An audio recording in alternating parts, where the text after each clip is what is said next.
बहुत बार ऐसा लगेगा आपको कि मैं नहीं सीख पा रहा हूँ, प्रॉब्लम आ रहा है। ऐसा मत सोचिए, आप प्रैक्टिस करते रहिए। हेलो गाइस, मैं रोशन सिंह आसान इंग्लिश वाला से। कैसे हैं आप लोग? आई होप आप लोग अच्छे होंगे और मेरे जो टेंस के पूरे वीडियोस है वो 1 बाय 1 आप देख रहे होंगे।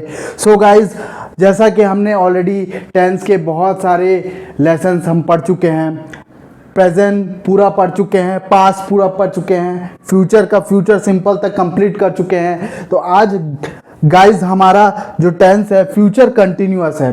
तो फ्यूचर कंटिन्यूअस में हम लोग देख लेते हैं उसके हिंदी क्या होता है। उससे पहले गाइस, जैसा कि मैं आपको बोलते रहता हूं कि जब भी आप प्रैक्टिस करने के लिए आते हैं तो आपको पूरा पहले हिंदी में एक बार बोलना है जहां तक आप पढ़ चुके हैं, फिर उसका एक इंग्लिश ट्रांसलेशन करना है।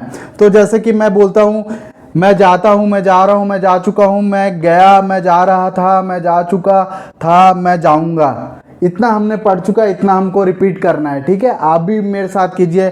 आई go, I am going, I have gone, I went, I was going, I had gone, I will go. That's it. ऐसे आपको डेली प्रैक्टिस करना है ताकि ये आपको हेल्प करे। आपके माइंड में कोई ऑब्जेक्ट जो इसके बारे में बना देगा, एक फोल्डर बना लेगा, जो भी जब भी आप इंग्लिश बोलेंगे तो ये रिकॉल करता है। तो आई होप आप अंडरस्टैंड कर रहे हैं ये सब चीज़। बहुत ईजी वे में आपको बता रहा हूँ, और अभी तक पूरे चैप्टर्स नहीं पढ़े हैं तो 1 बाय 1 आप पढ़ लीजिए, क्योंकि जब तक आप उसको पढ़ेंगे नहीं तब तक आपको ये समझ में नहीं आएगा। तो आज हमारा फ्यूचर कंटिन्यूअस पढ़ेंगे। फ्यूचर कंटिन्यूअस टेंस का हम लोग एक हिंदी समझ लेते हैं कि क्या होगा। तो फॉर एग्जाम्पल के लिए उसका हिंदी क्या होगा, मैं जा रहा होऊंगा। यहाँ पे क्या होगा, जैसा कि हमने फ्यूचर में क्या पढ़ा है, फ्यूचर का क्या मैंने आपको बताया है कि गागेगी। जब भी गागेगी आता है तो वहां पे क्या हम लोग समझते हैं उसको फ्यूचर टेंस। और अगर हम पास्ट का समझना चाहते हैं तो था होता है, और अगर प्रेजेंट का समझते हैं तो वो होता है ना। तो गागेगी, यहां पे क्या हम लोग देखते हैं कि रहा रही के साथ गागेगी लग जाता है। ऊपर भी आप देखे होंगे रहा था हो जाता है, फिर यहां देखे होंगे आपने रहा है, तो यहां पे रहा होगा, है ना।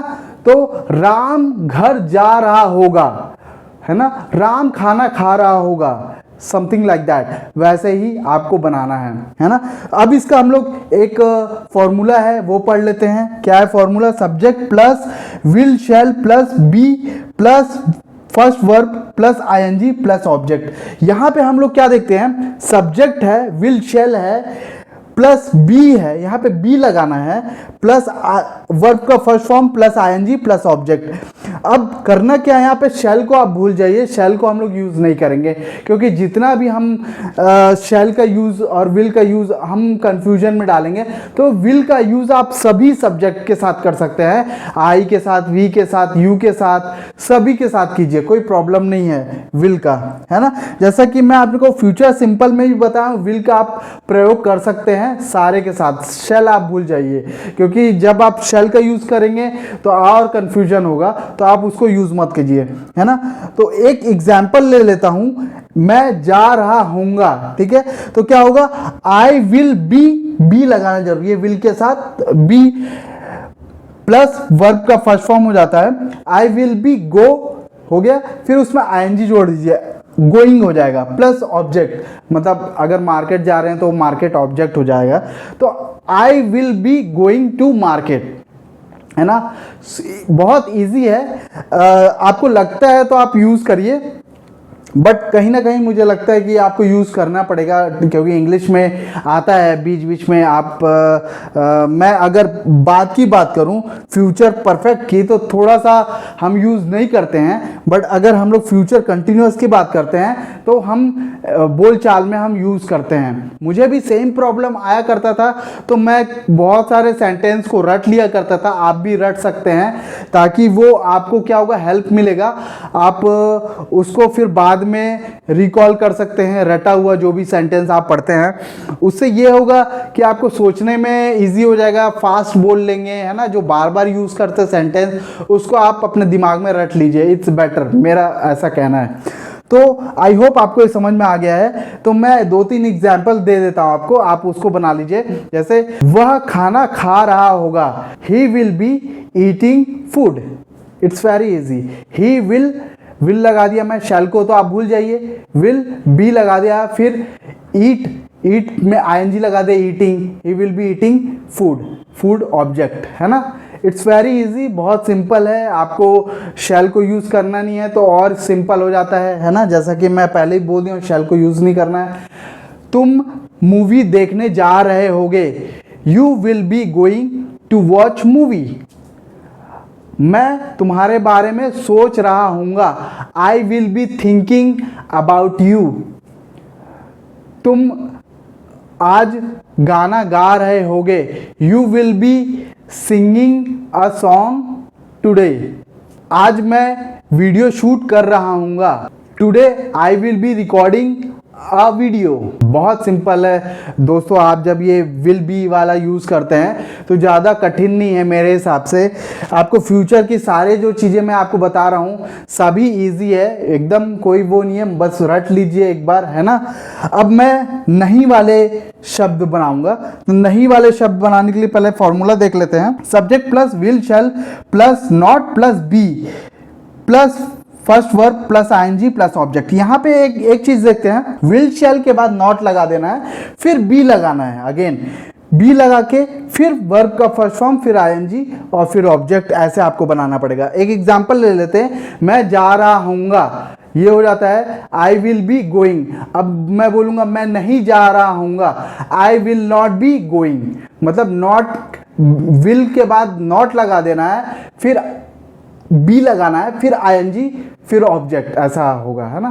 थोड़ा सा कन्फ्यूजन है, आई कैन अंडरस्टैंड। अगर आप पढ़ रहे हैं और बहुत दिनों के बाद अगर आप देख रहे हैं और वन बाय वन पढ़ रहे हैं तो आपको ये प्रॉब्लम आएगा। आई होप आपको ये समझ में आ रहा है। नॉट लगा देना है बस, और कुछ नहीं। एक दो एग्जाम्पल और ले लेते हैं। तुम खाना नहीं खा रहे होगे, you will not B eating food, that's it. बहुत ईजी है, यू विल नॉट, मतलब विल के बाद नॉट लग गया, बी ईटिंग, बी लगाना है, ईटिंग फूड, है ना।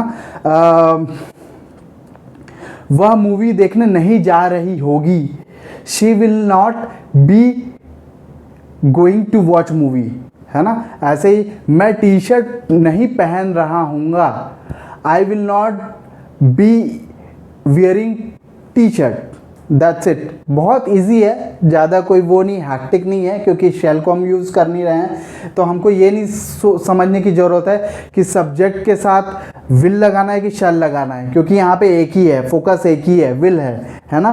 अब नेक्स्ट हम क्वेश्चन में अगर बनाना चाहें तो हम फॉर्मूला देख लेते हैं। Shall will plus subject plus be plus first verb plus ING plus object. यहाँ पे क्या हम लोग को विल शैल पहले लगा देना है, शैल को तो लगाना नहीं है तो भूल जाइए, विल पहले लगा लेना है, फिर सब्जेक्ट, फिर बी बाद में आ जाएगा सब्जेक्ट के बाद। थोड़ा सा कंफ्यूजन है एक्चुअली, ये ज़्यादा यूज़ नहीं होता है क्वेश्चन में, मैं तो यूज़ बहुत कम करता हूँ, तो आप भी एज ए पढ़ने के लिए आप इसको पढ़ लीजिए, बट इसको ज़्यादा ध्यान मत दीजिए। आप पहला वाला ही सिर्फ देख लेंगे, subject will shall be first verb ING plus object, बस। वो जा रहा हूँगा नहीं में बहुत कम यूज़ होता है क्वेश्चन में, तो आप देख लीजिएगा, आपकी मर्जी, आप कितना स्टोर कर सकते हैं। अगर आप स्टार्टिंग पीरियड में हैं, अगर आप इंग्लिश बोलना सीख रहे हैं तो आप मत ज़्यादा पढ़िए सेकेंड और थर्ड को, मतलब नहीं और क्वेश्चन को मत पढ़िए, ठीक है। तो अब मैं जैसे कि इसका एग्जाम्पल बना लेता हूँ क्वेश्चन में। क्या मैं मार्केट जा रहा हूँगा, will I be going to market. थोड़ा सा ऑड लग रहा है बोलने में, मुझे भी बहुत लग रहा है एक्चुअली, बट इट्स टेंस, तो हमें पढ़ना पड़ेगा। ऐसे ही आप बहुत सारे सेंटेंस बना सकते हैं, जैसे कि क्या मैं खाना खा रहा हूँगा, will I be eating food. क्या तुम मूवी देखने जा रहे होगे, will you be going to watch movie, है ना। यू के बाद क्या हो जा रहा है, विल तो पहले लगा दे रहे, यू के बाद क्या हो जा रहा है, बी लगाना पड़ रहा है, फिर वर्ब लगाना पड़ रहा है, वर्ब के साथ आईएनजी, है ना, फिर ऑब्जेक्ट, ऐसा। तो क्या तुम मेरे बारे में सोच रहे होगे, है ना, तो will you B thinking about me, है ना। अबाउट के बारे बोलते हैं तो अबाउट लगा देते हैं। मैं बहुत सारे ऐसे वर्ड्स आपको बताऊंगा जो आपको हेल्प करेगा, जैसे लाइक, वांट, कैन, ये सारे चीज़ों का आपको वन बाय वन बताते जाऊंगा, तो आई होप आपको ये सब हेल्प करेगा। हम 2-3 सेंटेंस बना लेते हैं बैक टू बैक, नहीं और क्वेश्चन सब एक ही साथ बना लेते हैं। मैं भूल रहा हूँगा, मैं नहीं भूल रहा हूँगा, क्या मैं भूल रहा हूँगा? I will be forgetting, I will not be forgetting, will I be forgetting? तुम मेरे बारे में सोच रहे होगे, तुम मेरे बारे में नहीं सोच रहे होगे, क्या तुम मेरे बारे में सोच रहे होगे? You will be thinking about me, you will not B thinking about me, will you B thinking about me? थोड़ा सा डिफ़िकल्ट है, मैं आई कैन अंडरस्टैंड आप जो सोच रहे हैं, मेरे लिए भी कठिन है एक्चुअली, मेरे को भी बोलने में थोड़ा सा प्रॉब्लम हो रहा है क्योंकि इंग्लिश बोलचाल में ये थोड़ा सा कम यूज़ होता है, इसीलिए मुझे भी प्रॉब्लम हो रहा है। पहले भी आपको परफेक्ट कंटिन्यूअस का पढ़ने नहीं बोला हूँ क्योंकि यहाँ पे प्रॉब्लम्स होती है जब हम चीज़ों को यूज़ नहीं करते हैं बार बार, तो वो चीज़ हमको अपने बोलचाल में लाने में प्रॉब्लम होता है। तो इतना ही है बस, कोई टेंशन वाली बात नहीं है, आप पढ़ लीजिए उसको। तो आई होप आपको सारे सीरीज समझ में आ रहा है 1 बाय 1 जो मैं आपको बता रहा हूँ। पूरे लेसन्स को आप पढ़िए, मैं उसको भी शेयर कर दूंगा। और अगर आपको 1-to-1 पढ़ना है तो आप मेरे नीचे डिस्क्रिप्शन में नंबर है, उसमें आप कॉल कर सकते हैं। मैं 1-to-1 क्लासेस भी ऑनलाइन लेता हूँ, आप वहाँ पे कांटेक्ट कर सकते हैं मुझे। और कोई भी कन्फ्यूजन है आप कमेंट कर दीजिए, मैं आपको ज़रूर रिप्लाई दूंगा। और जब तक आप पूरे सीरीज़ को नहीं देखते टेंस के 1 बाय 1 पर डे आप एक चैप्टर को पढ़िए या 2 दिन में एक चैप्टर को पढ़िए, आपको ज़रूर समझ में आएगा। बहुत सिंपल वे में मैं उसमें समझाया हूँ और टेंस मैं आपको बहुत इजी वे में बता रहा हूँ। ज़्यादा आपको बहुत सारे ग्रामर पढ़ने की ज़रूरत नहीं है, ये आपको बहुत कंफ्यूज करता है। तो इस कंफ्यूजन से बचने के लिए आपको ग्रामर पढ़ना नहीं चाहिए ज़्यादा। मेरे ख्याल से आप टेंस को ही बस फॉलो कीजिए और टेंस से रिलेटेड जो भी चीज़ इंपॉर्टेंस रहता है, जैसे वर्ब आपको जानना ज़रूरी है, मिनिमम 50 वर्ब्स आपको जानना ज़रूरी है जिसके 3 फॉर्म होते हैं, है ना। तो वो सब आप पढ़िए। और फ्रेंड्स, अगर आपने अभी तक सब्सक्राइब नहीं किया इस चैनल को तो सब्सक्राइब कर लीजिए और अपने दोस्तों को इस वीडियो के बारे बताइए, शेयर कीजिए ताकि उनको भी इंग्लिश के बारे समझ में आए। और कोई भी कन्फ्यूजन हो आप मुझे डायरेक्ट कॉल या व्हाट्सअप कर सकते हैं। आई होप आपको सभी चीज़ें समझ में आ रहा है, बहुत ईजी वे में आपको बता रहा हूँ। और मेरे साथ भी सेम प्रॉब्लम हुआ करता था, तो मैं वही चीज़ आपको बता रहा हूँ एक सिंपल वे में। आप फ्री में पढ़ सकते हैं ये वीडियो वो देख के। तो आज हमारा फ्यूचर कंटिन्यूअस ख़त्म हो गया है। अब हम नेक्स्ट क्लास में हम फ्यूचर परफेक्ट पढ़ लेते हैं, फिर हमारा टेंस ख़त्म हो जाएगा। तो दोस्तों ऐसे ही वीडियो देखा कीजिए, पूरे सीरीज़ को फॉलो कीजिए और कभी अपने लाइफ में हार मत मानिए। बहुत बार ऐसा लगेगा आपको कि मैं नहीं सीख पा रहा हूँ, प्रॉब्लम आ रहा है, ऐसा मत सोचिए। आप प्रैक्टिस करते रहिए, प्रैक्टिस आपको बहुत परफेक्ट बनाएगा। हर दिन मॉर्निंग में आप उठ के एक बार प्रैक्टिस कर लीजिए पूरे टेंस को। मैं जाता हूँ, मैं जा रहा हूँ, मैं जा चुका हूँ, इस टाइप से आप पूरे टेंस को एक बार फॉलो कर लीजिए, ज़रूर आपको हेल्प होगा। So thank you for watching आसान इंग्लिश वाला। Bye guys, see you soon.